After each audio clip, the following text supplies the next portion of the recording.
स्वागत है आप सभी का ए टू बी टू स्टडी की यूट्यूब चैनल में।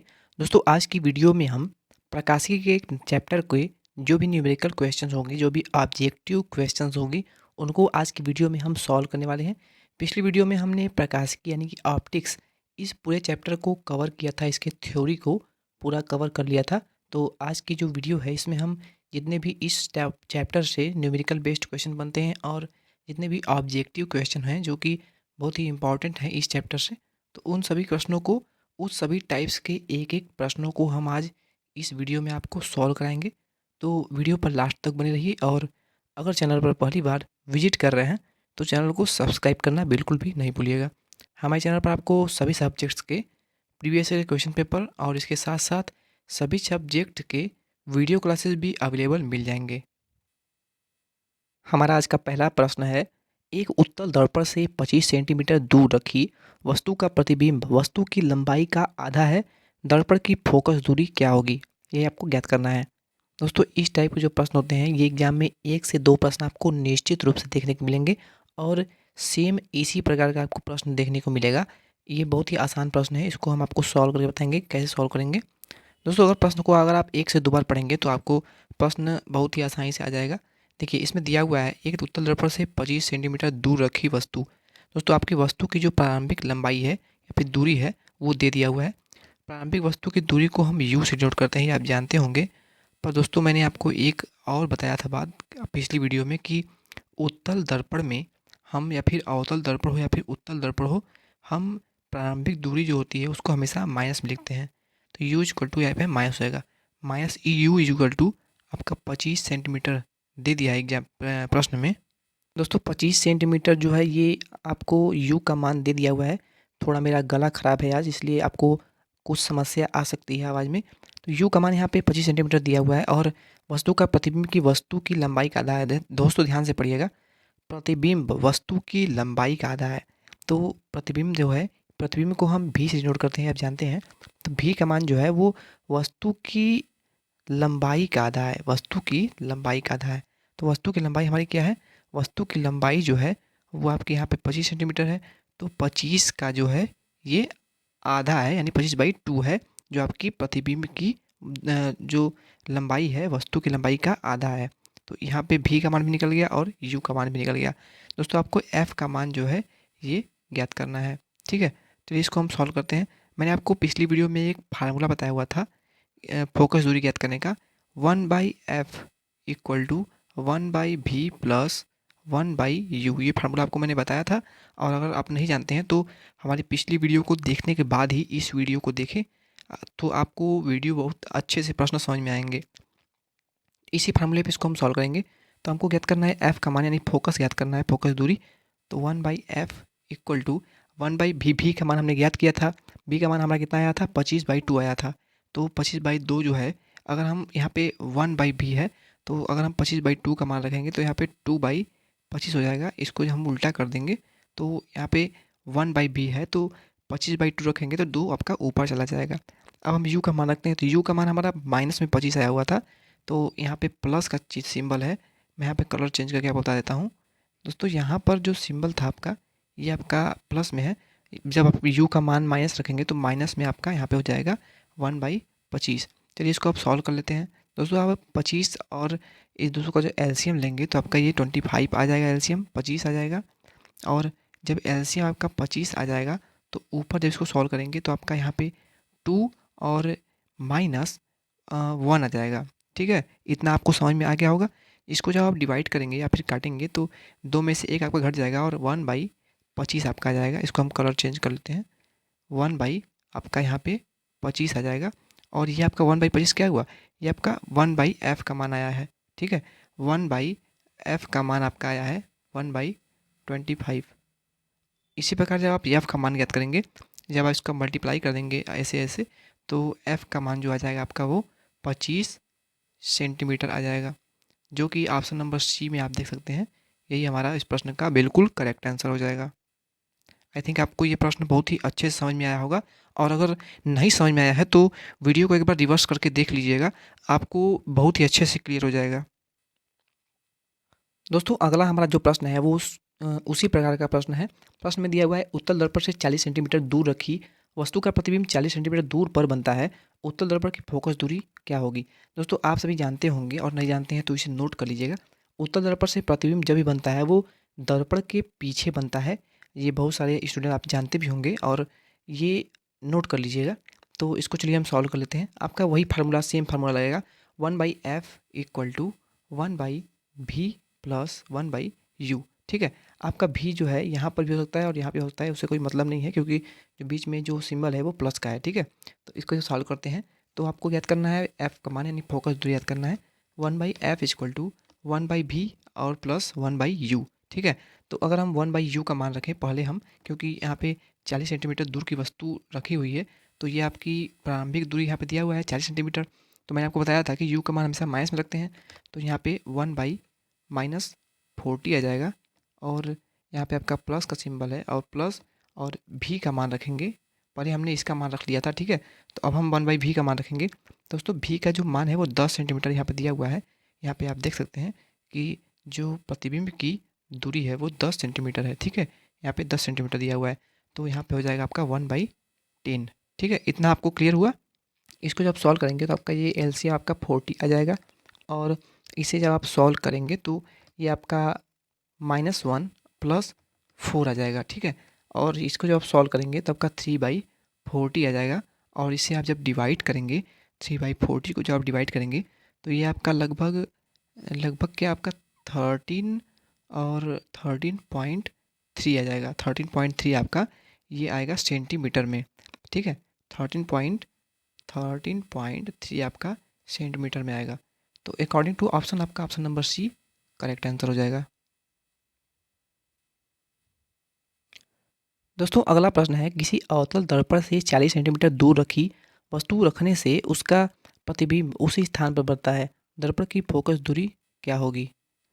दोस्तों पिछली वीडियो में हमने आपको दर्पण, उत्तल दर्पण और अवतल दर्पण से बनने वाली प्रतिबिंब की स्थितियों के बारे में बहुत ही अच्छे से बताया हुआ था।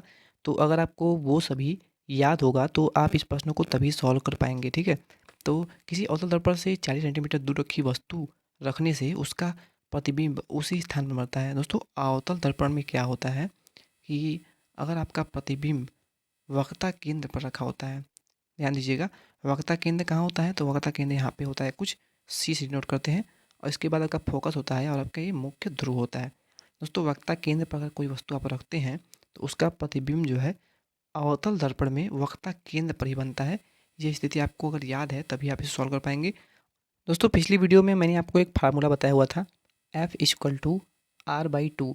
आर क्या है? आर आपके दर्पण से वक्रता केंद्र के बीच की दूरी को आर से हम डिनोट करते हैं। तो वो जो दूरी है वो आपके यहाँ पे दिया हुआ है 40 सेंटीमीटर दूर वस्तु है। तो F आपको याद करना है फोकस दूरी, तो F इक्वल टू R/2 है और R का मान आपका दिया हुआ है 40 सेंटीमीटर और 2 से जब आप इसे डिवाइड करेंगे तो आपका 20 सेंटीमीटर आएगा, जो कि आपका option number B correct answer होगा। बहुत ही आसान प्रश्न है ये और इसी टाइप के प्रश्न आपको एग्जाम में देखने को मिलेंगे। दोस्तों नेक्स्ट क्वेश्चन है एक 30 सेंटीमीटर वक्रता त्रिज्या वाले उत्तल दर्पण के सामने 15 सेंटीमीटर की दूरी पर एक जलती हुई मोमबत्ती रखी हुई है। प्रतिबिंब की स्थिति क्या होगी? दोस्तों एक चीज़ मैंने आपको पहले ही प्रश्न बता दिया था कि जो आपका उत्तल दर्पण होता है इससे बनने वाला प्रतिबिंब सदैव दर्पण के पीछे होता है। तो दर्पण के पीछे होता है तो दर्पण के पीछे तो आपको इसमें भी दिखेगा और इसमें भी दिखेगा, यानी ऑप्शन नंबर बी में भी आपको दर्पण पीछे दिख रहा है और सी में भी दर्पण के पीछे दिख रहा है। तो इसमें से करेक्ट आंसर कौन सा होगा, इसको सॉल्व करना होगा। तो देखिए 30 सेंटीमीटर वक्रता त्रिज्या वाले उत्तल दर्पण के सामने 15 सेंटीमीटर की दूरी की वस्तु रखी हुई है, जलती हुई मोमबत्ती रखी हुई है। प्रतिबिंब की स्थिति क्या होगी? चलिए इसको हम सॉल्व कर लेते हैं। आपको एफ का मान जो है ज्ञात करना होगा। तो एफ इक्वल टू आपका होता है R/2। आर जो है आपकी वक्रता त्रिज्या है, R/2 ज्ञात करना है। तो एफ का मान आपको R/2 से ज्ञात करना है। तो एफ इक्वल टू आर का मान 30 सेंटीमीटर, वक्रता त्रिज्या जो है 30 सेंटीमीटर दिया हुआ है, तो 30/2 करेंगे तो आपका ये 15 सेंटीमीटर आएगा। इतना आपको समझ में आया होगा। 15 सेंटीमीटर आपका एफ का मान आ गया। एफ यानी फोकस दूरी का मान 15 सेंटीमीटर आ चुका है। इसके बाद क्या करना है, दर्पण के सामने 15 सेंटीमीटर दूरी की जलती हुई मोमबत्ती रखी हुई है 15 सेंटीमीटर, ठीक है, दर्पण से। तो जो आपका एफ का मान है यानी 15 सेंटीमीटर की दूरी पर जलती हुई मोमबत्ती रखी हुई है, तो प्रतिबिंब की स्थिति क्या होगी? आपको भी का मान ज्ञात करना है। प्रतिबिंब जो है इसको हम भी डिनोट करते हैं, भी का मान आपको ज्ञात करना है और यू का मान जो है ये आपको दिया हुआ है कितना, 15 सेंटीमीटर, और वो भी आपका माइनस में होगा, ये तो आप जानते ही हैं। तो चलिए इसको अब सॉल्व कर लेते हैं, ठीक है। तो इसको जब आप सॉल्व करेंगे तो आपका 1/f=1/v प्लस 1/u, ये आपका फार्मूला होता है।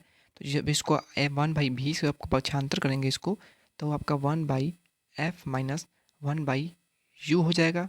इतना आपको समझ में आया होगा। अब इसके बाद उसको मान रख लेते हैं इसमें हम। तो 1/v का जब इस मान रखेंगे तो 1/v=1/f का मान रखना है।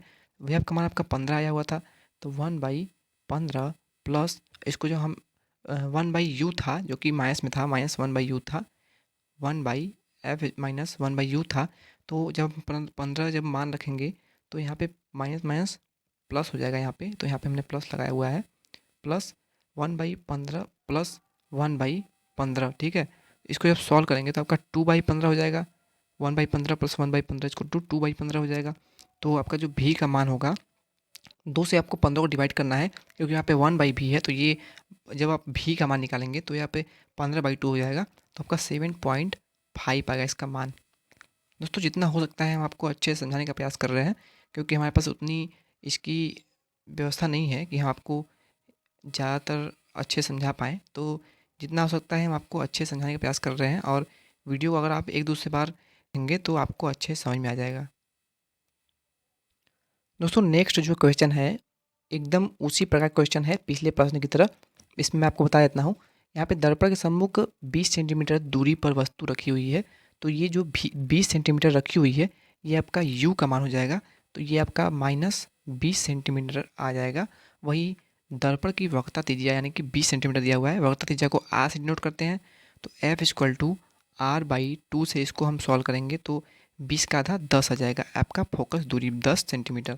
आपको प्रतिबिंब बनेगा, प्रतिबिंब आपको ज्ञात करना है, तो भी का मान आपको ज्ञात करना है। तो आपको सेम वही फार्मूले पे इसको सॉल्व कर लेना है, आपका आंसर आ जाएगा। आपका करेक्ट आंसर जो आएगा वो आएगा ऑप्शन नंबर बी, 20 सेंटीमीटर दर्पण के आगे, क्योंकि दर्पण जो है ये अवतल दर्पण है, तो दर्पण के आगे ही प्रतिबिंब बनेगा।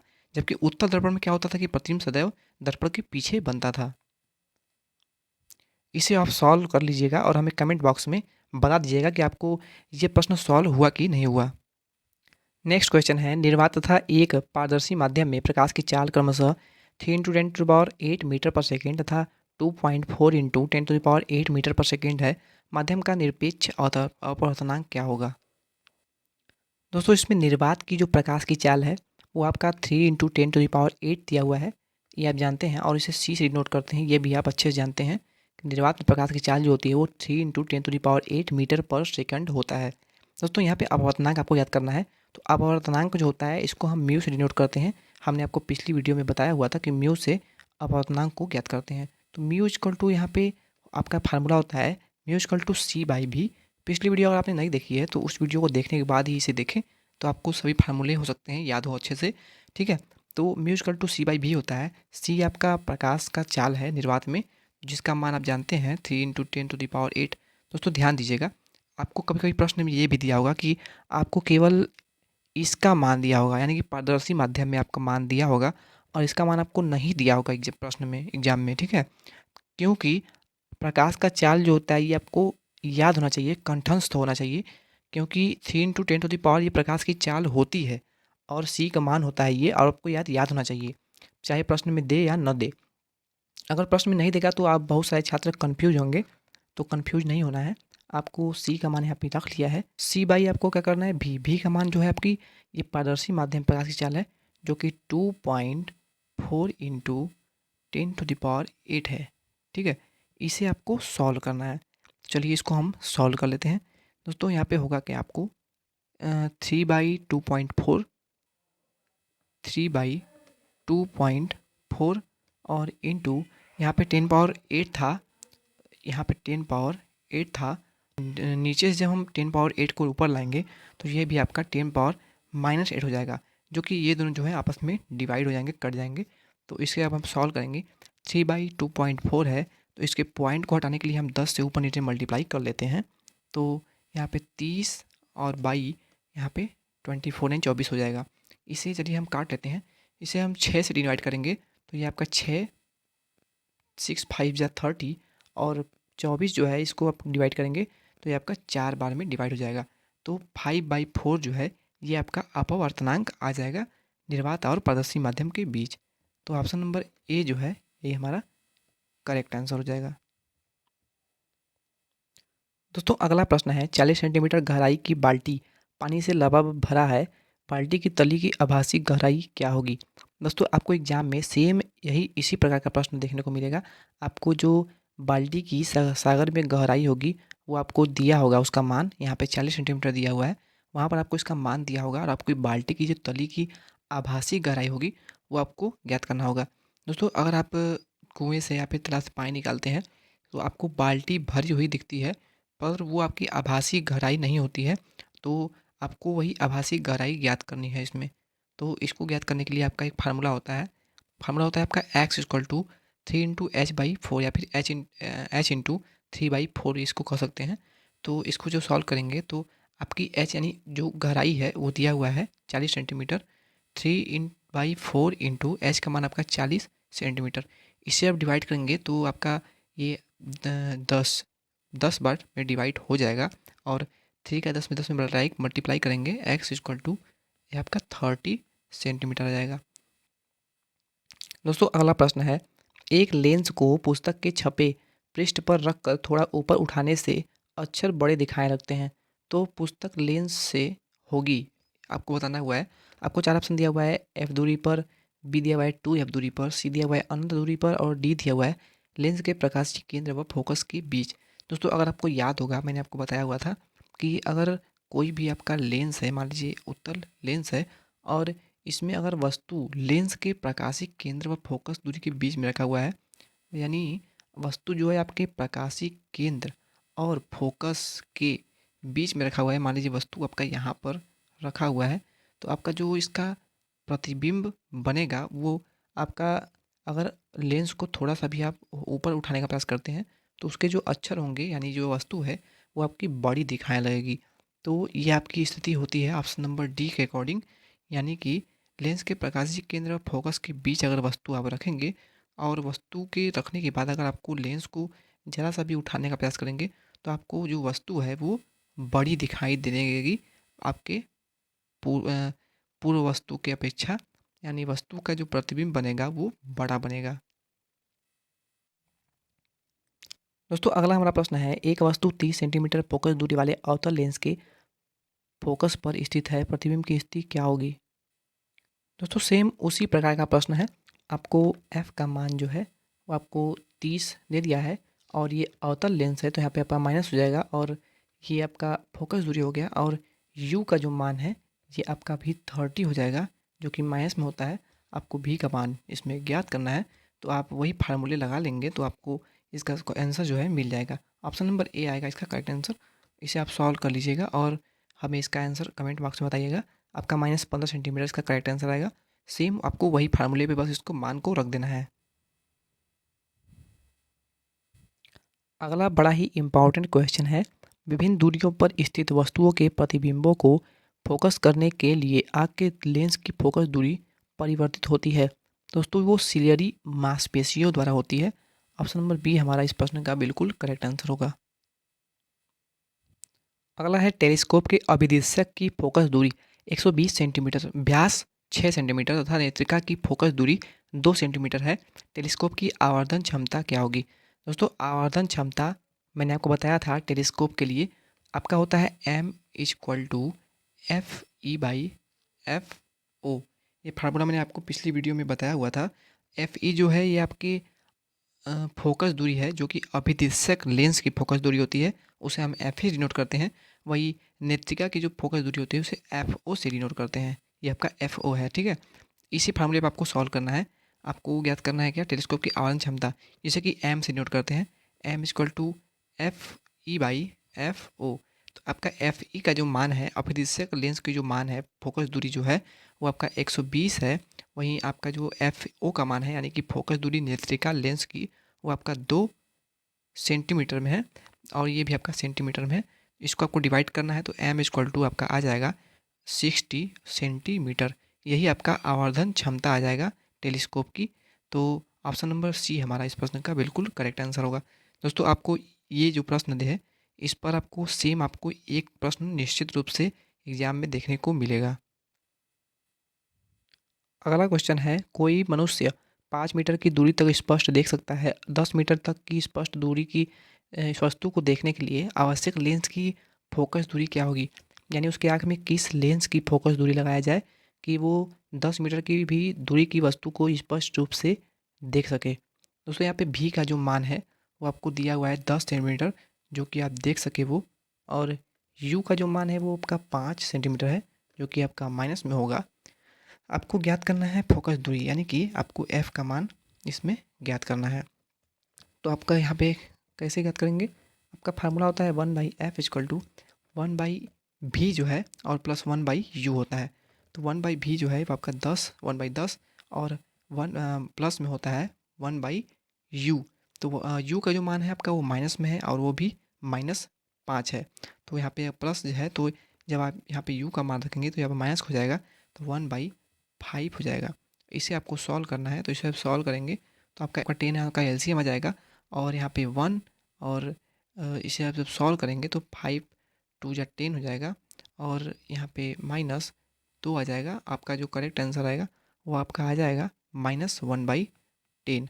और यहाँ पे ऑप्शन नंबर बी जो आप देखेंगे तो -10 मीटर दिया हुआ है, यही आपका करेक्ट आंसर होगा, क्योंकि आपका जो मान था वो यहाँ पे भी मीटर था और यहाँ पे मीटर था, इसलिए आपका जो आंसर भी आएगा वो मीटर में दिया हुआ है। अगला क्वेश्चन है, द्वितीयक रंग क्या है? दोस्तों मैजेंडा, सियान और पीला ये तीनों आपके द्वितीयक रंग की श्रेणी में आते हैं। ऑप्शन नंबर डी हमारा करेक्ट आंसर होगा। सेम आपको यही प्रश्न जो एग्जाम में देखने को मिलेगा, क्योंकि ये प्रीवियस के क्वेश्चन पेपर से लाया गया प्रश्न है और ये प्रश्न पिछले साल के एग्जाम में पूछा गया था। अगला है, जब श्वेत प्रकाश कांच के प्रिज्म से होकर गुजरता है तो दूसरी ओर प्राप्त स्पेक्ट्रम में जिस रंग का विचलन न्यूनतम होता है वह कौन सा रंग है? दोस्तों ये मैंने आपको बताया था पिछली वीडियो में, जब प्रकाश की किरण किसी प्रिज्म से होकर गुजरता है तो वो 7 रंगों में विभक्त हो जाता है, जिसमें आपको मैंने कलर भी बताया था, BGMIR जो बताया था, यानी बैगनी, BGMIR इस प्रकार कुछ बताया हुआ था मैंने आपको। तो ये मैंने आपको पिछली वीडियो में बताया हुआ था, उस वीडियो को आप देखेंगे तो आपको क्लियर हो जाएगा, जिसमें आपका जो सबसे अधिक रंग जो होता है जिसका विचलन सबसे अधिक होता है वो आपका होता है बैगनी कलर। बैगनी रंग का विचलन जो होता है वो सबसे अधिक होता है। वही जो लाल रंग होता है इसका जो विचलन होता है वो सबसे कम होता है, न्यूनतम होता है। तो यहाँ पे न्यूनतम ही पूछा हुआ है, तो हमारा करेक्ट आंसर होगा बी, यानी कि लाल रंग। निम्नलिखित में से प्रकाश के किस रंग की तरंगदैर्घ्य सबसे अधिक लंबी होती है? दोस्तों वहाँ पे आपका स्पेक्ट्रम था, यानी प्रकीर्णन था, और यहाँ पे दिया हुआ है तरंगदैर्घ्य। तो लाल रंग का जो तरंगदैर्घ्य होता है वो सबसे अधिक होता है, जबकि उसका जो सबसे कम तरंगदैर्घ्य होता है वो बैगनी रंग का तरंगदैर्घ्य सबसे कम होता है, जबकि लाल रंग का तरंगदैर्घ्य सबसे अधिक होता है। ये आपको याद होना चाहिए। आपको ये भी पूछ सकता है और ये भी पूछ सकता है एग्जाम में। चलते हैं नेक्स्ट क्वेश्चन पे। दोस्तों नेक्स्ट क्वेश्चन है, आपतित प्रकाश की तरंगदैर्घ्य बढ़ाने पर किसी माध्यम के अपवर्तनांक पर क्या प्रभाव पड़ता है? आपतित प्रकाश की तरंगदैर्घ्य बढ़ाने पर किसी माध्यम के अपवर्तनांक पर इफेक्ट पड़ेगा और वो घट जाएगा। जो आपका अपवर्तनांक होगा माध्यम का वो घट जाएगा, यानी कम हो जाएगा। ऑप्शन नंबर ए हमारा करेक्ट आंसर होगा। अगला क्वेश्चन है, प्रिज्म के अल्पतम विचलन कोण का मान निर्भर करता है। दोस्तों प्रिज्म का जो अल्पतम विचलन कोण होता है, जैसे कि हम डेल्टा से नोट करते हैं, डेल से बोलते हैं, तो यहीं पे आपको पूछना है कि इसका मान निर्भर किस पे करता है? तो ये प्रिज्म के कोण और अपवर्तनांक पर निर्भर करता है। ऑप्शन नंबर बी हमारा करेक्ट आंसर होगा। तो दोस्तों ये था हमारी आज की इस वीडियो का आखिरी प्रश्न। वीडियो अगर अच्छी लगी हो तो वीडियो को लाइक कर दें और हमें कमेंट बॉक्स में बताएं कि आपको प्रश्न कैसे लगे, आपको प्रश्न आ रहे थे या नहीं आ रहे थे, प्रश्नों का लेवल कैसा था, ये भी हमें कमेंट बॉक्स में अवश्य बताएं। दोस्तों अगर चैनल पर पहली बार विजिट कर रहे हैं तो चैनल को सब्सक्राइब करना बिल्कुल भी नहीं भूलिएगा, क्योंकि हमारे चैनल पर आपको बहुत सारे प्रीवियस ईयर के क्वेश्चन पेपर और इसके साथ साथ बहुत सारे सब्जेक्ट्स के आपके वीडियो क्लासेस ऑलरेडी अपलोड कर दिए गए हैं। तो उन वीडियोज़ को अगर आपने नहीं देखा है तो हमारी प्लेलिस्ट में विजिट करें और उन वीडियोज़ को अवश्य देख लें। तो मिलते हैं नेक्स्ट वीडियो में, तब तक के लिए धन्यवाद।